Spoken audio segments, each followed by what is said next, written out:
ಈ ಸೀಸನ್ನಲ್ಲಿ ನೇರಳೆ ಹಣ್ಣು ಸಿಕ್ಕಾಪಟ್ಟೆ ಸಿಗುತ್ತೆ. ನಾನು ಇವತ್ತು ಬೆಳಗ್ಗೆ 120 ರೂಪಾಯಿಗೆ 1 kg ಥರ ನಮ್ಮನೆ ಹತ್ರ ಕೊಂಡ್ಕೊಂಡೆ.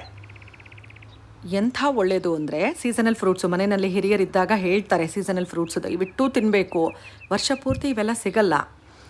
ಇದರಲ್ಲಂತೂ ಸಿ ವಿಟಮಿನ್ ತುಂಬ ಇರುತ್ತೆ, ಡೈಜೆಷನ್ಗೆ ಸಿಕ್ಕಾಪಟ್ಟೆ ಹೆಲ್ಪ್ ಮಾಡುತ್ತೆ ಇದರಲ್ಲಿರೋ ನಾರಿನ ಅಂಶ. ಶುಗರ್ ಪೇಷಂಟ್ಸಿಗೆ ತುಂಬ ಒಳ್ಳೆಯದು ಅಂತಾರೆ, ನಾನು ಡಾಕ್ಟ್ರಲ್ಲ ಹಾಗಾಗಿ ನನಗೆ ಗೊತ್ತಿಲ್ಲ.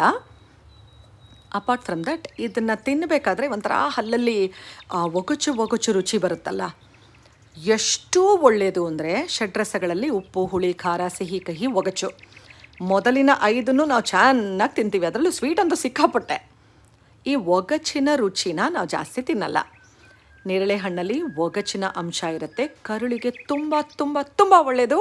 ದಯವಿಟ್ಟು ನೇರಳೆ ಹಣ್ಣನ್ನು ತಿನ್ನಿ.